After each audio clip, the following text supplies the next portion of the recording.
નમસ્કાર, સ્વાગત છે આપનું સીધો સંવાદમાં અને હું છું આપની સાથે જિજ્ઞાસા। રાજ્યમાં સંક્રમણ વધી રહ્યું છે। સંક્રમણને અટકાવવા માટે રાજ્ય સરકાર કડક નિયંત્રણો લાવી રહી છે અને આ સાથે આજથી વધુ 7 શહેરોમાં પણ રાત્રિ કર્ફ્યુની શરૂઆત થઈ રહી છે। આ અગાઉ 29 શહેરોમાં પહેલેથી જ રાત્રિ કર્ફ્યુ હતો, જો કે હવે 29 સહિત વધુ 7 શહેરોમાં પણ રાત્રિ કર્ફ્યુ લંબાવવામાં આવ્યો છે। 12 મે સુધી રાત્રિ કર્ફ્યુ રહેશે। આ કડક નિયંત્રણોને કારણે શું આપણે કોરોનાને કાબૂમાં લાવી શકીશું? તમામ મુદ્દે ચર્ચા કરીશું સીધો સંવાદમાં।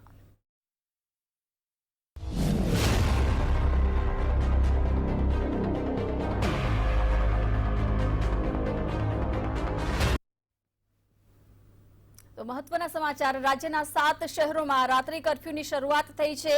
12 મે સુધી રાત્રિ કર્ફ્યુ રહેશે। રાજ્યના વધુ 7 શહેરોમાં પણ રાત્રિ કર્ફ્યુનો અમલ હવે થવાનો છે, જેમાં ડીસા, અંકલેશ્વર, વાપી અને મોડાસામાં પણ કેસ વધતા રાત્રિ કર્ફ્યુની જાહેરાત કરાઈ છે। રાધનપુર, કડી અને વિસનગરમાં પણ આજથી રાત્રિ કર્ફ્યુ રહેવાનો છે। અગાઉ 29 શહેરોમાં રાત્રિ કર્ફ્યુ હતો, ત્યારે હવે વધુ 7 શહેરોમાં પણ રાત્રિ કર્ફ્યુ છે। કુલ 36 શહેરોમાં રાત્રિ કર્ફ્યુ આજથી લાગુ થયો છે।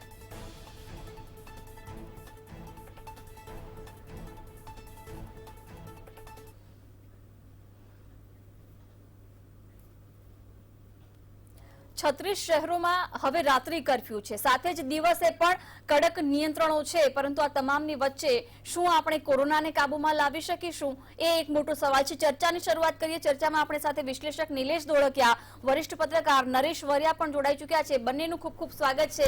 સૌથી પહેલા નિલેશભાઈ, આપની પાસે આવું છું। 29 શહેરોમાં હતો રાત્રિ કર્ફ્યુ, વધુ 7 શહેરોમાં લાગી રહ્યું છે કે હવે આ પૂરતું છે કર્ફ્યુ અને આનાથી આપણે કોરોના પર જીત મેળવી લઈશું? સૌપ્રથમ આજે 6ઠી મે એટલે કે રાષ્ટ્રીય નર્સ દિવસ, જીવન રક્ષક નર્સ, હવે ડોક્ટર, પેરામેડિકલ સ્ટાફ અને સાથે નર્સ ન હોય તો સંભવ બને ક્યારે કોઈની પણ રિકવરી કે કોઈની પણ માંદગી કે એનું નિવારણ થઈ શકે? નહીં ના। તો આજે આપણે બધા કૃત નિશ્ચય થઈએ કે 6ઠી મે નર્સ દિવસે એમને વંદન કરીએ અને સાથે એવું પણ મનમાં નક્કી કરીએ કે બિનજરૂરી બહાર જવાનું ટાળીએ। નર્સને પણ પરિવાર છે, નર્સને પણ દિલ છે, નર્સને પણ લાગણીઓ છે અને નર્સને પણ સમાજ છે। જ્યારે એ લોકો લાગ લગાટ છેલ્લા 1 વર્ષથી પોતાનું બધું જ ભૂલીને મારા તમારા જેવા માનવજાતના જતન માટે તેઓ લાગ લગાટ સેવા આપી રહ્યા છીએ, ત્યારે જ્યારે આજે રાજ્ય સરકારે 3 ડઝન નાના મોટા ગામોમાં મિની લોકડાઉન જેવી પરિસ્થિતિ નાખી છે, રાતનાથી લઈને સવાર સુધીમાં, આવકારદાયક છે। ટીકાકારોને મારે માત્ર એટલું કહેવાનું, સ્વીકારું છું સરકાર ફેલ ગઈ હશે અમુક મુદ્દે, પણ ટીકા કરતા પહેલા તમે આઈનો જોવાનું રાખજો, જેથી કરીને તમને પોતાની જાતને પ્રશ્ન પૂછવાનું મન થાય કે તમે આ રોગને અટકાવવા માટે, રોગને નિવારવા માટે કે રોગમાં સંક્રમિત થયેલા લોકો માટે કેટલા ઉપયોગી થયા? નથી ઉપયોગી થયા? કોઈ ચિંતાનું કારણ નથી, જરૂરી પણ નથી। કમસે કમ તમે પોતે સંક્રમિત ન થાઓ, તમારો પરિવાર જેથી બચી શકે એ પણ એક રાષ્ટ્રની મોટી સેવા ગણાશે। વાત રહી લોકડાઉનની, તો સરકાર જ લોકડાઉન ઇમ્પોઝ કરે અને હું તમે નાગરિકો સુધરીએ કે બહાર જવાનું ટાળીએ, એ કેટલા અંશે વ્યાજબી છે? શું કામ આપણે મધરાતે 12 વાગે ફરવા નથી જતા? શું કામ આપણે વરસતા વરસાદમાં કામ ધંધા વગર નથી નીકળતા? શું કામ આપણે 42, 45, 47 ડિગ્રીમાં કામ ધંધા વગર કે આનંદ કરવા નથી રખડવા નીકળી પડતા? આ બધી વસ્તુનો જવાબ પોતાની જાતને આપજો, મને નથી જોઈતો। જ્યારે તમને એમ લાગે કે સરકાર ફેલ ગઈ છે, સ્વીકારું છું, સરકારની મારે કોઈ બચાવગીરી કામ નથી કરવી। સરકારમાં અમુક, મેં કીધું ને કે જે બેવડા નીતિ નિયમો છે, અત્યારના આવા ખરાબ તબક્કે હોસ્પિટલનું લોકાર્પણ થાય, રિબનો કપાય, સિલિન્ડર ઉપર ભાજપના કે XYZ પાર્ટીના પોસ્ટર કે બેનર લાગે, વિદેશથી આયાત થયેલી ઘણી બધી જીવન સહાયક વસ્તુઓ પોર્ટ ઉપર કે એરપોર્ટ ઉપર પડી રહી છે, સડી રહી છે, આયોજનના અભાવે જે તે જગ્યાએ એનું એક્ઝિક્યુશન નથી થઈ શક્યું। બહુ દુઃખદ વાત છે, પરંતુ નાગરિકો જેમ આપણે અર્થોપાર્જન માટે આપણે પોતે જ આપણા પરિવારના અર્થોપાર્જન માટે જવાબદાર છીએ કે નિશ્ચિત કામ કરતા હોઈએ છીએ, ત્યારે આપણી પણ ફરજ બને કે પોતે સંક્રમિત થતા અટકીએ, પરિવારને અટકાવીએ। પરિવારમાં કોઈ કામ વગરનો બહાર જતો હોય, ખાસ કરીને ખરાબ લાગે તો માફ કરજો, પણ જે હજી ધાર્મિકતાના નામે અધર્મ થઈ રહ્યો છે, શબ્દ વાપરી રહ્યો છું, ધર્મના નામે અધર્મ થઈ રહ્યો છે. મંદિર, મસ્જિદ, ચર્ચ, દેવળમાં શું તમારે ત્યાં પ્રાર્થના કરશો તો જ તમારા ભગવાન સાંભળશે? ઘરમાં બેસો ને, સંક્રમણ ટાળો ને. તમે પોતે તો ફસાવો છો ને બીજાને ફસાવો છો. કૃપા કરીને હાથ જોડીને વિનંતી છે, તમે ધર્મ કરતા હો તો ઘરમાં કરો. બહાર મંદિરમાં જઈને ધર્મ નથી થઈ શકતો, મસ્જિદમાં જઈને ધર્મ નથી થઈ શકતો. આ બધી સ્વયં સ્ફૂર્ણા મારા તમારામાંથી આવવી જોઈએ. કોઈને દોષિત દે રહ્યો તો પહેલા મારે વિચારવું પડશે કેટલો દૂધનો ધોયેલો છું. જિજ્ઞાસા, બહુ દુઃખની વાત છે કે હજી આપણામાંથી 100 માંથી 90, 92, 95% લોકો સમજી ગયા છે. આ 5% ચંદ્રમાના જે ડાઘ જેવા લોકો છે ને એ સમાજને બરબાદ કરી રહ્યા છે. હા, સરકાર નિષ્ફળ ગઈ છે તો તમે સવાલ ઉઠાવો, પરંતુ એ પહેલા પોતે કેટલી સ્વયં શિસ્ત દાખવી છે એ સવાલ તમારી જાતને કરવાનો છે. નરેશભાઈ, આપની પાસે આવું છું. 29 શહેરોમાં પહેલેથી જ રાત્રિ કર્ફ્યુ હતો. બીજી તરફ કોઈ ધાર્યા પરિણામ નથી મળ્યા રાજ્યમાં. છેલ્લા 3-4 દિવસમાં કેસોમાં નહિવત ઘટાડો છે, પરંતુ વાસ્તવિકતા એ છે કે ટેસ્ટિંગ ઘટાડવાને કારણે કેસ ઘટ્યા છે. એટલે હવે આ 12 મે સુધી કર્ફ્યુ લંબાવવામાં આવ્યો છે. લાગી રહ્યું છે કે આની કોઈ અસર દેખાશે? નિલેશભાઈ વાત ખૂબ સરસ કરી કે ભાઈ લોકોએ સ્વયં શિસ્ત જાળવવી જોઈએ. આપણા આરોગ્યની વાત છે તો આપણે ગંભીર જવું જોઈએ, વાત સાચી છે. પણ આખરે આપણે શાસનથી બંધાયેલા છીએ, શાસન વગર આપણને ચાલવાનું નથી અને રૂલ ઓફ લો થી આપણે શાસન ચાલતું હોય છે. સરકારે પહેલા જ્યારે લોકડાઉન કરવાની, મિની લોકડાઉન કરવાની કે નિયંત્રણો લાદવાની જરૂર હતી ત્યારે સરકારે કર્યું નથી.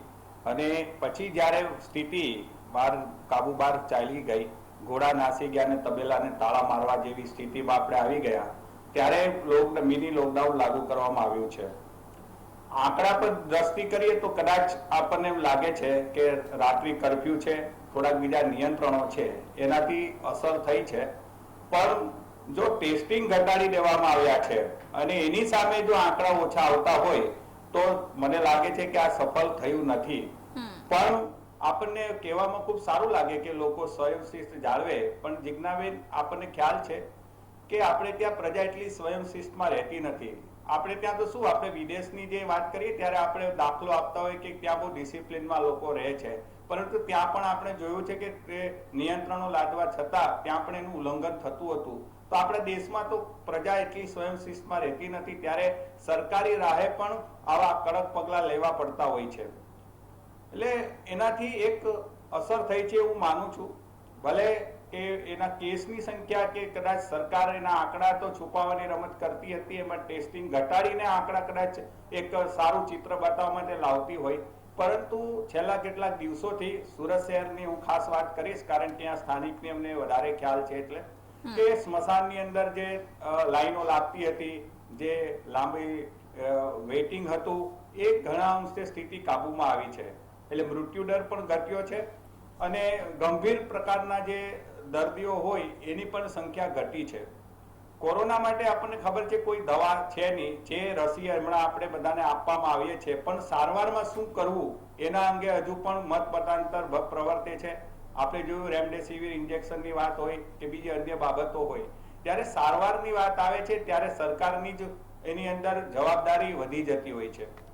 એટલે એ અહીંયા આપણને જોવા મળ્યું છે કે લોકડાઉન, જે મિની લોકડાઉન કર્યું પછી ઘણે અંશે ગંભીર પ્રકારના દર્દીઓની સંખ્યા ઘટી છે. બિલકુલ. એટલે નિલેશભાઈ, ગઈકાલે પણ હાઈકોર્ટે રાજ્ય સરકારને ઘણા બધા મુદ્દે ટકોર કરી છે. એમાં એક સ્પષ્ટ ઉલ્લેખ એ પણ હતો કે નાઇટ કર્ફ્યુ પૂરતું નથી, હજુ પણ કડક નિર્ણયો રાજ્ય સરકાર લે. આ કઈ તરફ ઇશારો છે? અથવા વધતી વણસતી જતી પરિસ્થિતિ વચ્ચે લોકડાઉન જરૂરી છે એવું લાગી રહ્યું છે આપને? જિજ્ઞાસા, બહુ વિચિત્ર વાત હું કહેવા જઈ રહ્યો છું, જેનીથી તાજ્જુબ થશે સૌ લોકોને, ઇન્ક્લુડિંગ મિસ્ટર નરેશ જે અત્યારે બોલી રહ્યા છે એમને પણ. કોર્ટે કહેવું પડે ત્યારે જ સરકાર સુધરે. With all due respect to નામદાર કોર્ટ, કોર્ટને મારે સીધો ન્યાય પ્રણાલિકાને પ્રશ્ન છે. આડ વાત છે પણ પાયાની વાત છે. લોકડાઉન પહેલા ગયા વર્ષે એવો ફતવો, માફ કરજો, કોર્ટના અવમાન નથી કરી રહ્યો, હું શબ્દ વાપરી રહ્યો છું, શાંતિથી સાંભળજો, સમજજો. કોર્ટે એવું કહ્યું કે નિલેશ ધોળકિયા કે કોમન મેન માસ્ક નહીં પહેરે અને પોલીસ દ્વારા પકડાશે તો 1000 રૂપિયા દંડ. અને એ જ કોર્ટે એવો નિયમ આપ્યો, ન્યાય પ્રણાલિકાએ નિયમ આપ્યો, નામદાર કોર્ટે નિયમ આપ્યો કે રાજકારણ સાથે જોડાયેલા, સચિવાલય સાથે જોડાયેલા લોકો માસ્ક નહીં પહેરે તો એમને 500 રૂપિયાનો દંડ. શું કામ? શું એ લોકો ઓછો સંક્રમણ ફેલાવશે? શું નિલેશ ધોળકિયા એક જ કોમન મેન તરીકે વધારે સંક્રમણ ફેલાવશે? જો મને 1000નો દંડ હોય તો રાજકારણને શું કામ 5000નો દંડ? આ સ્પષ્ટીકરણ હજી સુધી રિપીટેડલી હું દરેક ડિબેટમાં આ વાત ઉચ્ચારું છું. કોઈ સરકાર, કોઈ પક્ષના નેતા, કોઈ ન્યાય પ્રણાલિકાના માણસો, કોઈ ડિબેટમાં આવનારા મહાનુભાવોએ આનો જવાબ મને નથી આપ્યો. મને મતલબ હું કોમન મેનની વાત કરું છું, જનતાની વાત કરું છું. એટલે ન્યાય પ્રણાલિકાએ વિચારવું જોઈએ કે જ્યારે એ ઇમ્પોઝ કરી છે સરકાર ઉપર, તો એને ભૂતકાળમાં જઈને એ પણ વિચારવું પડશે કે રાજકારણી માટે 500 રૂપિયાનો દંડ અને કોમન મેન માટે શું કામ 1000 રૂપિયાનો દંડ, એનું સ્પષ્ટીકરણ હજી સુધી નથી કર્યું. અને બીજા કોઈ પણ એક નેતા મને સામે ચાલીને જનતાને બતાવે કે એમણે ક્યારેય માસ્ક નથી પહેર્યું. દુનિયાભરમાં એના ફોટો, ટીવી ઉપર એના વિડીયોઝ વાયરલ થયા છે, પણ એમનામાં નૈતિકતા દેખાડીને ક્યારેય એમણે 500 રૂપિયાનો દંડ સામે ચાલીને ભર્યો છે? આવા દંડ જો એમણે નથી ભર્યા તો એ કયા મોઢે સરકાર કે નીતિ કરનારાઓ, ન્યાય પ્રણાલિકા સાથે જોડાયેલા લોકો કે શાસકો આમ જનતાને ઇમ્પોઝ કરી રહ્યા છે આવું કરવા? એનીવે, જનતાની વાત છે, આપણે એમની પાસેથી કોઈ અપેક્ષા નથી રાખવાની, રાજકારણીઓ પાસેથી. કારણ કે મને ને તમને સૌને ખબર છે કે એ મત માટે આપણા ઘરે 5 વાર આવ્યા હતા અને અત્યારના તબક્કે એ 5 મિનિટ પણ નથી આવ્યા. વિચારવાનું જનતા તમારે, મારે છે, મતદાતાઓએ છે. બીજી વસ્તુ કે સરકારે કડક લોકડાઉનના કાયદા કોર્ટે કીધા એ પ્રમાણે નથી કર્યા. હજી સરકાર એ પ્રશ્નનો જવાબ નથી આપ્યો કે ટેસ્ટિંગ ઘટાડ્યું છે કે નથી ઘટાડ્યું. નથી ઘટાડ્યું તો કેટલું કર્યું છે, ઘટાડ્યું છે તો કેટલું કર્યું છે. જ્યાં જ્યાં એમણે નવા RT-PCR ના નિયમો નાખ્યા છે, RT-PCR ની કીટ લાવવાની વાત કરી છે, કોઈ સ્પષ્ટીકરણ નથી. કારણ કે એવરીબડી નોઝ કાંઈક લૂપહોલ્સ છે, કાંઈક આડોઅવળું થઈ રહ્યું છે. અને માત્ર કોઈ એક વ્યક્તિને આપણે દોષિત દેવા પહેલા સમગ્ર system that including me and you too, આપણે સૌને સામેલ કરીને આ ખોટી સિસ્ટમને અવાજ નહીં આપીને, ચૂપ રહીને, ભોગવીને પણ આપણે પ્રોત્સાહન આપી રહ્યા છે. એ શરમજનક બાબત છે. ફરી વાર કહું છું, સરકાર જોડે મને કોઈ નિસ્બત નથી, કારણ કે મને ખબર છે સરકાર અને વિરોધ પક્ષ બંને રાજકીય પક્ષના માણસો છે. એક્સેપ્શનલ અપવાદ બાદ કરતા 2-5 સારા લોકો હશે. બાકી હૈયે હાથ રાખીને જનતા કહેજો તમારા સાગા, કાકા, મામા, ફઈ, ફુવા જે કોઈ રાજકારણમાં છે કેટલા સારા છે, કેટલા માનવપ્રિય છે, કેટલા માનવતાના ધોરણ અપનાવે છે. એટલે આપણે અપેક્ષા ન રાખીએ. ઇમ્પોઝ સરકાર કરે એ પહેલા મારે ને તમારે જનતાએ જાગવું પડશે. જનતાએ જનતા કર્ફ્યુ લાવવો પડશે, જે ઘણા બજારમાં કર્યું છે, ઘણા ગામોમાં કર્યું છે. બીજી એક આડ વાત, જેમ આજે હમણાં સમાચારમાં વાપર્યા કે ધાર્મિક કોઈક મેળાવડાનું સરઘસ કે જુલુસ નીકળ્યું ગાંધીનગરમાં. કેટલા બધા લોકો ભેગા થયા હશે, એકબીજાની બાજુમાં ઉભા હશે, સંક્રમણ આપ્યું. ગઈકાલે સાણંદમાં પણ કોરોનાને હટાવવા માટે થઈને કોરોનાને નોતરા આપતા મહિલા મંડળના બેડા સરઘસ નીકળ્યા. કોઈના મોઢા ઉપર માસ્ક નહોતું, ફિઝિકલ ડિસ્ટન્સ જળવાયું નહોતું. તો હું ફરી વાર કહું છું કે નિલેશ ધોળકિયા, આમ આદમી, કોમન મેન, જનતા, નાગરિક કયા મોઢે સરકારને દોષિત ઠેરવે છે? હું ફરી વાર કહું, સરકાર દોષિત છે, પણ એને દોષિત છે એ કામ નથી કરતી. તો મારે તો વિચારવું પડશે ને કે મારે શું કરવું, બચાવ માટે મારે કેટલા પગલા લેવા, મારે કેટલા અગમચેતીના ભાગરૂપે જવું. શું કામ મારે મંદિરે જવું? શું કામ મારે કોઈને મળવા જવું? શું કામ મારે કોઈ ધાર્મિક મેળા વડાવવા જવું? શું કામ મારે કોઈના લગ્નમાં પણ જવું? શું કામ મારે કોઈની મરણ યાત્રામાં જવું? મરણ યાત્રાનો હું વિરોધ નથી કરતો, પણ આપને ખબર છે કે ત્યાં જવાથી મેક્સિમમ સંક્રમણની સંભાવના છે. વિથ ઓલ ડ્યુ રિસ્પેક્ટ, જેટલા લોકો ગયા છે એમને પૂરી સંવેદના સાથે મારા વંદન છે, એમની આત્માને શાંતિ મળે એ હું પ્રાર્થના કરું છું. પણ જરૂરી નથી કે હું સ્મશાનમાં જાઉં તો જ એમને આત્માને શાંતિ મળે, એમને મૂકવા. બિલકુલ. જનતા આપ વિચારો. હા, એટલે નરેશભાઈ, સરકાર નિષ્ફળ નીવડી છે એવું આપણે કહીએ, પરંતુ લોકો પણ હજુ બેદરકારી દાખવી રહ્યા છે. અને આપણે વારંવાર એક જ સવાલ કરીએ કે કોરોના પર જીત ક્યારે મેળવીશું, ક્યારે કાબુમાં લાવીશું? તો આ સવાલનો જવાબ આપણને ક્યારે મળશે? શિસ્ત બંને તરફથી, સરકારે બનતા પ્રયત્નો અને લોકોની સ્વયં શિસ્ત સાથે જ આપણે આગળ વધી શકીશું. નાઇટ કર્ફ્યુ છે 12 મે સુધી, શું પરિણામો મળી શકે આપણને? શું ધ્યાન રાખવું પડે? સરકાર તો ભેદભાવભરી નીતિ માટે જાણીતી છે. આજે જ સુરત શહેરની વાત કરીએ અને રાજ્યમાં પણ ભાજપ દ્વારા બંગાળમાં જે ઘટના બની એના વિરોધમાં પ્રદર્શન જાહેરમાં કરવામાં આવ્યા. એની અંદર પણ અહીંયા સુરતની અંદર સોશિયલ ડિસ્ટન્સિંગનો ભંગ કરવામાં આવ્યો અને એની સામે બીજો પક્ષ જ્યારે વિરોધ કરવા આવે તો એની અટકાયત કરવામાં આવે છે. મૂળ તો આપણે ત્યાં શાસકોનું એટલું દબાણ હોય છે વહીવટી તંત્ર પર કે એ કોઈ પગલાં જ લેતા નથી. સામાન્ય જન પર નિલેશભાઈ જે વાત કરી એમની સાથે હું સહમત છું કે એક તમે રાજકારણીઓ પર ઓછો દંડ ફટકારો અને સામાન્ય જનતાને તમે જ્યારે વધુ દંડ ફટકારો ત્યારે આપણને જે દેશની બંધારણીય સંસ્થા છે એ પણ જો ભેદભાવ ભરા આવે કોઈ નિર્ણય આપે તો ખરેખર એ દુઃખની વાત છે, કારણ કે બંધારણની કલમ 14 મુજબ રૂલ ઓફ એ કોઈ પણ વ્યક્તિ કાયદાની સામે સમાન હોય છે. તો આ તો અસમાનતાની વાત આવી. અહીં પણ જ્યારે પણ પગલાં લેવાના આવે ત્યારે સરકાર હંમેશા નિષ્ફળ જ રહી છે. એમની વાત સાચી છે કે આપણે સ્વયં શિસ્ત રાખવા જોઈએ, આપણું જીવન છે, આપણે સ્વયં શિસ્ત જાળવીએ. આપણે કોઈ સગાવાલા કે આપણા માતા પિતા હોય કે બીજા બાળકો હોય કે એને આપણે બહાર જતા અટકાવીએ, પરંતુ જ્યારે વ્યક્તિને ત્યારે પોતે પોતાની રીતે નથી રહેતો ત્યારે અંકુશ તો લાવવા જ પડે. અને રહી વાત લોકડાઉનની, તો લોકડાઉનની અંદર આપણે ત્યાં આખા દેશની જો વાત કરીએ તો દરેક હાઈકોર્ટને પણ અલગ અલગ વ્યૂઝ છે.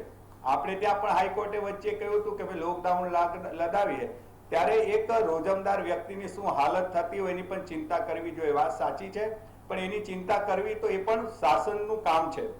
તમે જ્યારે કોઈક પરિસ્થિતિ હોય, આ દેશનો નાગરિક સામાન્ય રીતે કઈ સરકાર પાસે મફતમાં કે કઈ માંગતો નથી. જ્યારે આવી કપરી પરિસ્થિતિ આવે ત્યારે એમને સાથ સહકાર શાસન તરફથી આપવો જોઈએ. બીજું આપણે બીજા રાજ્યોની વાત કરીએ તો ઘણા રાજ્યોની અંદર શ્રમજીવીઓ માટે પણ ત્યાંની સરકારોએ લોકડાઉન લાગુ કર્યા પછી એને પેકેજ આપ્યા છે, આર્થિક સહાય પણ જાહેર કરી છે. જો સરકાર લોકડાઉન ઈચ્છતી હોય અને કદાચ કોર્ટની રાહ જોઈને પછી લાદવા માંગતી હોય, જવાબદારીમાંથી છટકવા માંગતી હોય તો અલગ વાત છે. પરંતુ અહીંયા આપણે વિશ્વનો પણ એક અનુભવ જોયો છે કે લોકડાઉન જેવા આકરા નિયંત્રણો લાદવા સિવાય આ રોગ, કારણ કે ભીડનો રોગ છે, આપણે ત્યાં ધાર્મિકતાની વાત કરીએ એમની સાથે એ બાબતે પણ હું સહમત છું કે લોકો એટલા બધા ધાર્મિકતામય ને એટલા અંધો હોય છે કે એ કોઈ વાત સ્વીકારવા તૈયાર નથી. આપણે ત્યાં જાગૃતિનો પણ અભાવ છે. બીજું એક વર્ગ એવો છે કે જે હજુ પણ એ વાત સાથે સહમત નથી કે કોરોનાની કોઈ મહામારી આવી છે. વોટ્સએપની પર એવા મેસેજો ફરતા હોય છે જેના થકી પણ એવા દુષ્પ્રચાર કરવામાં આવે છે કે આ એક મોટું ષડયંત્ર છે. આ વિધિ અભૂતતાને કારણે પણ લોકોમાં એક પ્રકારની બેદરકારી ઊભી થાય છે. ઠીક, મહામારીની અંદર શાસકની પણ જવાબદારી છે, સત્તાની પણ જવાબદારી છે. હું પણ માનું છું કે લોકોએ પણ ગંભીરતાપૂર્વક એને ધ્યાન રાખવું જોઈએ, પરંતુ માત્ર પ્રજા પર પણ બધી જવાબદારી ન છોડાય, કારણ કે સત્તા એવું ઈચ્છતી હોય છે. પ્રજા બેદરકાર એ વાત સ્વીકારે, પરંતુ જ્યારે એમને સારવારની વાત આવે, એમની સુવિધા ઉત્પન્ન કરવાની વાત આવે, આપણે 1 વર્ષ સુધી સૂઈ ગયા વર્ષે આપણે ઢોલ નગારા વગાડ્યા, દીવા કર્યા અને એ માનીને સમજી ગયા કે કોરોના ભાગી ગયો. વિશ્વની જે ટ્રેન્ડ છે એની ઉપર આપણે ધ્યાન ન આપ્યું અને આપણે આજે સ્થિતિ એટલી બળતર બની ગઈ કે આપણે ઓક્સિજન માટે વિશ્વના દેશો સામે હાથ લાંબા કરવા પડે છે. રેમડેસિવિર ઇન્જેક્શન પણ વિદેશથી આયાત કરવા પડે છે. એટલે આપણે ખૂબ જ કપરી પરિસ્થિતિમાં આવી ગયા. એનું કારણ હું માનું ત્યાં સુધી એકલી માત્ર પ્રજા નથી, એના માટે શાસન જવાબદાર છે. તમે કુંભ મેળો કરવાની પરવાનગી આપો છો, તમે ક્રિકેટ મેચની પરવાનગી આપો છો, કારણ કે આ કોઈ પ્રજા નથી આપતી એને પરવાનગી. માની લે કે લોકોએ ન જવું જોઈએ, પણ દરેક વ્યક્તિ પર પોતાનું નિયંત્રણ ન હોય ત્યાં સુધી હું માનું છું કે સરકારે પોતે જવાબદાર બનીને કોર્ટે પણ જો આવી કોઈ બાબત હોય તો એની પર આકરા પગલા લેવા જોઈએ. અમને પણ આશ્ચર્ય એ થાય છે કે કોર્ટ ઘણી વખત બહુ આકરી ભાષામાં એની એક ટીકા ટિપ્પણી કરતી હોય છે, પણ જ્યારે વાત આવે છે કંઈક લાગુ કરવાની ત્યારે શાસકો એને કોઈ વસ્તુ માનતા જ નથી હોતી. બિલકુલ, એટલે નિલેશભાઈ એક મુદ્દો એ પણ છે કે આંકડા છુપાવવાનો પ્રયાસ, એમાં સરકારે સોગંદનામામાં હાઈકોર્ટમાં એવો જવાબ રજૂ કર્યો હતો કે રાજ્યની જનતામાં ડરનો માહોલ પેદા ન થાય તે માટે. આ કેટલા અંશે વ્યાજબી છે? અને આપણે ડિબેટનો જે વિષય છે કે નાઇટ કર્ફ્યુથી શું આપણે કોરોના પર કાબુ મેળવી શકીશું, તો એનો શું જવાબ હોઈ શકે? પહેલા જ તે વાત કરું, બીજા પ્રશ્નનો પછી જવાબ આપીશ. પહેલા વાત કરું છું કે નાઇટ કર્ફ્યુથી ડેફિનેટલી અંશિક ઘટાડો થાય છે. એનું તમને ઉદાહરણ આપું. લોકો ફિલ્મ જતા હતા એ અટકી ગયું, રેસ્ટોરન્ટમાં જતા હતા એ અટકી ગયા, ફરવા જતા હતા રાત્રે એ અટકી ગયું, બિનજરૂરી આંટો મારવા જતા હતા એ અટકી ગયા, ગેટ ટુગેધર રાત્રે થતા હતા એ અટકી ગયા, due to certain policies. Night curfew એ મારે તમારે સ્વીકારવું જ પડશે. કોઈ ન સ્વીકારે તો એમની મરજીની વાત છે, મારે નથી એમની જોડે ડિબેટ કરવી. થર્ડલી, જે કીધું ને કે સરકાર શ્રી આંકડા છુપાય જેથી લોકોમાં હાવ ન થાય, ઘણીવાર માની લીધું હાવ ન થાય એની માટે કે આંકડા તમે ઓછા આપો છો. આંકડા તમે આટલા જ કેમ આપો છો? એનો જવાબ છે સરકાર પાસે. કેમ 12,500 જ આજે કીધા? કેમ 15,000 ન કીધા, 10,000 ન કીધા? કેમ 12,500? Is there any logic? ના. સરકારને મનમાં આવ્યું જે ન લે દરકાર એ બનાવે સરકાર, એ નવું વાક્ય મેં સિદ્ધ કર્યું છે ને અત્યારે લાખો લોકોએ એને સ્વીકાર્યું છે. કારણ કે એ દરકાર નથી લેતા એટલે જ ફરી ફરીને મારે તમને લોકોને કહેવું પડે છે, તમે તો તમારી સંભાળ લ્યો. તમને ખબર છે સરકાર દરકાર નથી લેતી, તો તમે તો લ્યો. એવા કેટલાય એનજીઓ છે, કેટલાય સ્વયંસેવી સંસ્થાઓ છે, કેટલાય સારા માણસો છે, કેટલાય માનવતાવાદી લોકો છે જે લોકોનો હાવ ઘટાડવા, સંક્રમણ ઘટાડવા અને સંક્રમિત લોકોને સારું થાય એની માટે ફળ, ભોજન, દવા, oxygen, covid centre free of કોસ્ટમાં કરી રહ્યા છે. તો આ બધી વાતને લોકો કેમ નથી જોઈ રહ્યા અને કેમ લોકોને ખરાબ જ જોવું છે? કારણ કે માનવ સહજ સ્વભાવ છે. કોઈનું પણ ખરાબ થશે હું રાજી, ભલે મને રૂપિયો ન મળે, પણ મારામાં એટલી કોમન સેન્સ હોવી ઘટે કે જે સત્કાર્ય કરે છે એને બિરદાવવું, એના પગલે ચાલુ. સંક્રમણમાં ઘટાડો કરવાની સરકાર દરકાર નથી કરતી, તો એઝ એ કોમન મેન મારે મારા પડોશી, મારા દોસ્ત, મારા ઈચ્છુક લોકોને ડાયરેક્ટ ઇનડાયરેક્ટ સારા સંવાદ આપી, હસતા કરી, એમનું જોમ વધારી, એમને ડિપ્રેશનમાં ન જવા સલાહ આપી, કોરોનામાં એ ફસાઈ ગયા છે તો એમને બહાર લાવવા માટે જે માનસિક સહયોગ આવવો પડે. જરૂર નથી કે ફિઝિકલી હું જાઉં, જાદુની જપ્પી હું આપું તો જ એ સારા થાય. બે સારા શબ્દ, બે સારા મારી વોટ્સઅપની પોસ્ટ હશે અથવા એને ફોન કરીને હું કહીશ ચિંતા ન કરશો, આવું થઈ જાય, બધું કોરોના આવ્યો ને એ જશે પણ ખરો. પણ મારે ફરીવાર સરકાર વતી પૂછવું છે, સરકારને પૂછવું છે, સરકાર વતી નહીં, સરકારને પૂછવું છે કે આ બાબતે તમે સ્પષ્ટીકરણ ક્યારેય પ્રેસ રિલીઝમાં કેમ નથી કરતા કે આંકડા શું કામ 12,500 આજે આપ્યા, કેમ 5,000 ન આપ્યા, કેમ 15,000 ન આપ્યા? મને ખબર છે આનો જવાબ નથી આવવાનો, કારણ કે જે સરકારમાં જ તે કહેવાતા અમુક નેતાઓ ક્યારેય માસ્ક નથી પહેરતા, ફિઝિકલ ડિસ્ટન્સ જાળવતા, જુલુસ કરે છે પોતાની ચૂંટણીના, શું કેવું મારે હવે, બિલકુલ આપ કહેવાનો મારો ભાવ જ સમજી એટલે નરેશભાઈ, જે પ્રકારની સ્થિતિ છે અત્યારે, નિષ્ણાંતો અને એક્સપર્ટ અત્યાર સુધી એવું માની રહ્યા છે કે ત્રીજી લહેર પણ આવશે. બીજી લહેરમાં રાજ્યની આ સ્થિતિ છે, દેશની આ સ્થિતિ છે, ગંભીર વિષય છે કે ત્રીજી લહેર આવશે તો આપણે એની માટે શું તૈયારી છે એ પણ એક મોટો સવાલ છે. એટલે આનામાંથી તો બહાર નીકળવું અને ત્રીજી લહેર આવે જ નહીં એ માટે સરકારના પ્રયત્નો કેટલા?